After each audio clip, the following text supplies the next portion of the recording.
Mga kababayan, kamusta po kayo? Si Kamanong po, muli po nagbabalik para po magkomento po sa inyo dito po sa Tambayan mga kabayan. Samahan niyo po inyong lingkod, magkomentuhan po tayo. Sana po nasa maayos po kayong kalagayan mga kababayan. Komentuhan po natin, ito pong kauna-unahang impeachment po ni Bangag na tinatawag pong bongit na kanyang ate na si Senadora Amy Marcos. Ang nag-file po ng impeachment ay si Attorney Andre De Jesus at ito naman po ay sinuportahan ni Pusong Pinoy Party List na si Representative Jeep Nisay na tinatawag din daw po itong contractors mga kababayan. At tingnan po natin, painggan at komentuhan po natin ang mga ground of impeachment na sinampa ni Attorney Andre De Jesus. Kung ano pong klaseng mga impeachment ang kanila pong isinampa dito po sa House of Representatives. At ito po ba ay may katotohanan ang mga impeachment mga kababayan? Pahinga po natin sila. Pag sinabi nating sufficiency informed, ito yung dapat verified, tapos signed by, sponsored by a House member, things like that, no? Pag sinabi naman natin in substance, di supported yung grounds for impeachment as provided under the rules. There's sufficient evidence that support the ground for impeachment. Naharap ngayon sa kauna-unahang impeachment complaint si Pangulong Ferdinand Marcos Jr. Ito ay matapos ihain sa Kamara ng abogadong si Andre De Jesus ang reklamong impeachment dahil umano ito sa paglabag sa haligang batas at pagtataksil sa tiwala ng publiko ng isuko si dating Pangulong Rodrigo Duterte sa International Criminal Court o ICC. Hindi rin umano akmang manungkulan ng Pangulo dahil sa umano'y drug addiction. Nagtaksil din umano si PBBM sa tiwala ng publiko nang pumalyang i-veto ang unprogrammed appropriations sa pambansang pondo mula taong 2023 hanggang 2026. Sangkot din umano ang Pangulo sa graft and corruption dahil sa umano'y kickbacks mula sa budget insertions at ghost flood control projects. Nilikha rin umano nito ang ICI para pagtakpan ang mga tiwaling kaalyado. Samantalang itinanggi naman ng complainant na si Attorney De Jesus na may kaugnayan ito kay PBBM. But no, I have no links with the president himself. I've never met either the president or the first lady. There's that accusation that, this is intended to trigger the one-year ban, right? What does matter to me is that there's a need to hold the president accountable. The grounds are there, and I'm looking forward to an opportunity, an avenue through which to have all these grounds ventilated. Iniendorso ni House Deputy Minority Leader at Pusong Pinoy Party List Representative Jet Nisay ang kauna-unahang impeachment complaint laban kay PBBM. Itinanggi nitong may kaugnayan siya sa kampo ni Vice President Sara Duterte. Matatanda ang kabilang ang kongresista sa mga lumagda at complainant sa reklamong impeachment laban sa Vice Presidente noong 19th Congress. Kabilang din ang kongresista sa tinaguriang contractors o may kaugnayan sa mga kontratista at narekomenda ng Independent Commission for Infrastructure na sampahan ng criminal at administrative cases. Ito yung gustong pag-usapan ng taong bayan, hindi puro sa social media. Ito ay sa tamang forum natin dadalhin. At naniniwala kami sa saligang batas, public office sa public trust, that no one, not even the president, is above the law. So sabi nga, mapanagot ang dapat mapanagot. So siguro mapanagot ang totoong may mga sala. Sorry to ask this question, pero are you working with the side of the Vice President? Ano? Ayon kay House Justice Committee Chairperson at Batangas 2nd District Representative Jervil Luistro, sapat dapat sa forma at sa nilalaman ng impeachment complaint laban kay Pangulong Marcos Jr. bago ito matalakay ng panel. Kaya lang ang task natin pagdating sa rules is to see to it that the impeachment complaint is substantial, compliant both in form and in substance. Naniniwala naman si House Senior Deputy Minority Leader at Caloocan 2nd District Representative Edgar Erice na madidismiss agad ang reklamong impeachment laban kay PBBM. It would require some pieces of evidences. And I find it strange that they did not attach, for example, 2023, 2024, 2025 GAA, which contains, they have to present the NEP and they have present the changes in the NEP, in the GAA, and they should present that the fact that the president allowed for 3 years, that allowed that this budget was mangled by Congress. Samantala, kinumpirma naman ni House Secretary General Cheloy Garafil na natanggap na ng kanyang opisina ang impeachment complaint laban kay PBBM. Yan po mga tambay. Nakita niyo po ang mga ground of impeachment ng tinatawag na bangag at bongit, mga kabayan. At syempre po, nakita rin po natin ang sinasabi pong mga tagapagtanggol doon sa House of Representatives. Di po ba? Questionable at syempre po, marami na po silang nasasabi dito po sa impeachment. At nakita na naman po natin at nasaksihan si Luistro. si Congressman Luistro, ang representative po ng isa sa distrito sa Batangas. Hindi po ba ibang klase itong si Luistro? Ibang klase, mga kabayan. Parang wala pong issue rin ng korupsyon itong congressman na ito. Hindi ba? Si Luistre ba o Luistro? Si Jinky Luistre o Luistro, mga kabayan. Nakita po natin. At dito naman po mga tambay, yung impeachment po yan, depende po kasi sa rules yan saka sa dami ng mga tagapagtanggol. At syempre po, by numbers. Kaya nga yung sinasabi po ni Congressman Erese, mga kabayan, mababasura lang po yan. At hindi po uusad yung impeachment na yan. Di ba? May katotohanan po yan.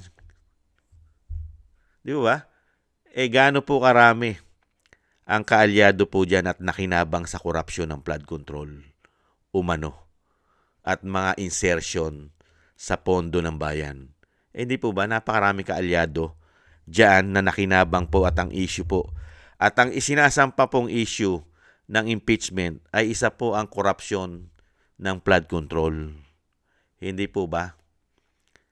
Isa po yan Tapos ang mag-i-impeach kay Bongit, yung mga kasama niya rin, mga kaalyado niya rin, majority ng House of Representatives, sangkot din po sa malawakang systematic at sindikatong korupsyon umano nitong isang ground of impeachment ni Bongit. Lalong-lalo po yung mga budget, yung mga GAA na sinasabi, magmula noong 2023 hanggang 2026, ay si Bongit lang po at si Bangag na tinatawag ng kanyang ate ang pumipirma rito. At pag napirmahan naman po ito ni Bongit ay tuwan-tuwa na po ang mga congressman. Hindi po ba? Dahil po dyan na po naganap ang lahat. Nung mapirmahan na po ang budget, tuwan-tuwa na po sila lahat. Dahil kanya-kanya na pong diskarte kung paano po makukuha ang napakalaking budget komisyon nila umano sa kanilang mga distrito, proyekto na ibibigay ng DPWH. Hindi po ba? At ang kanilang mga insertion, mga kababayan.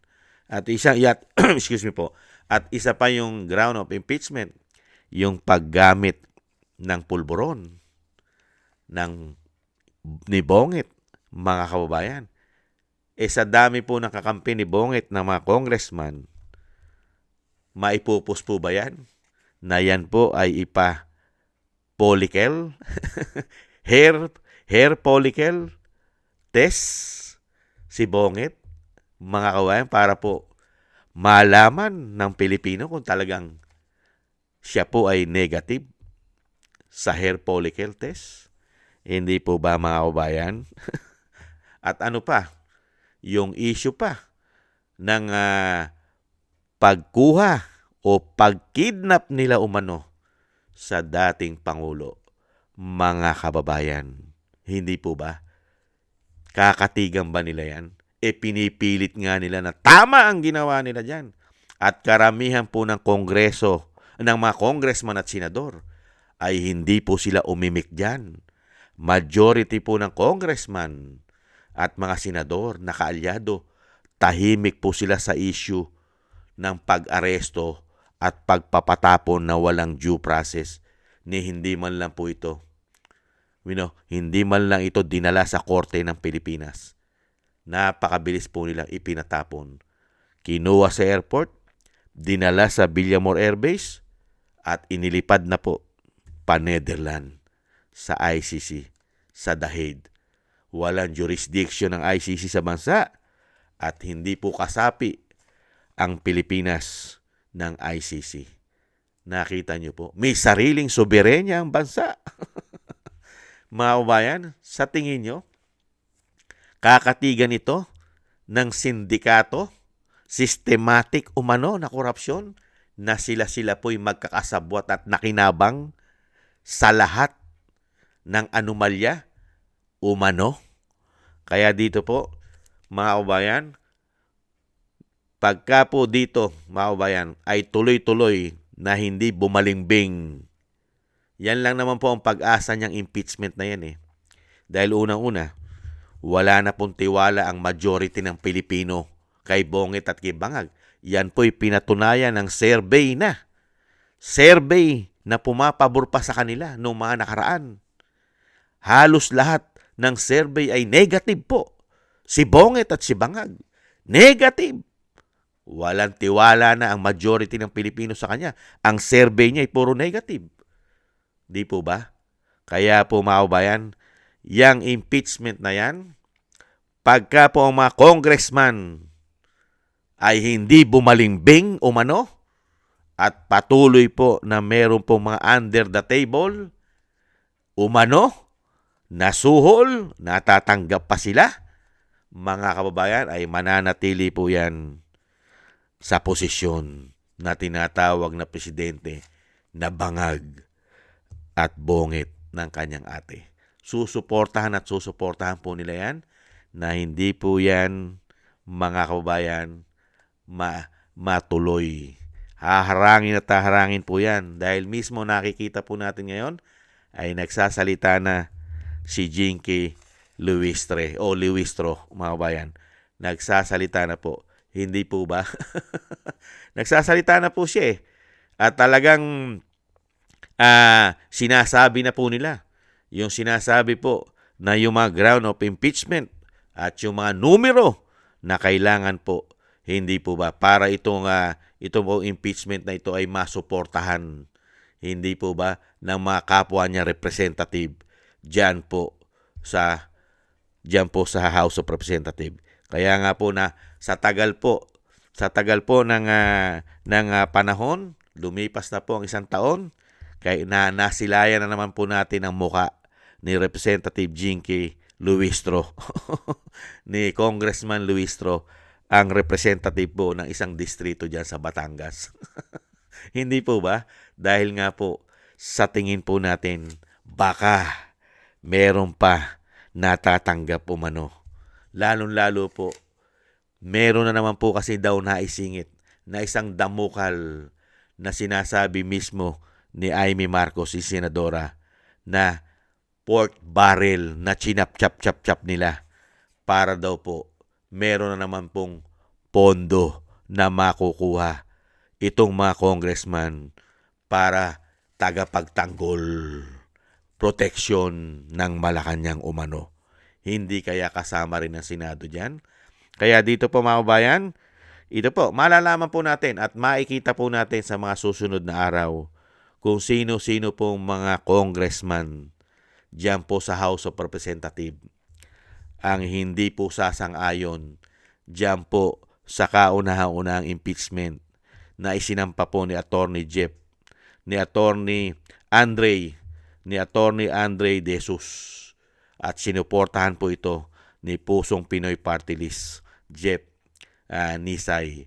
At syempre po, hahanapan po nila yan ng mga ebidensya, mga kababayan. Ngayon, kung itong mga ebidensya na ito ay kukwestiyonin nila at hindi po nila pag-uubrahin ang mga hawak na ebidensya na sinasabi po na sumusuporta sa impeachment, ay wala pong mangyayari. At kung sila naman mismo, alam naman po nila sa mga sarili nila, ito po mga congressman na ito, alam po nila sa mga sarili nila na talagang napakaraming ground of impeachment si Bongit. Unang-una, wala nang tiwala sa kanya ang taong bayan.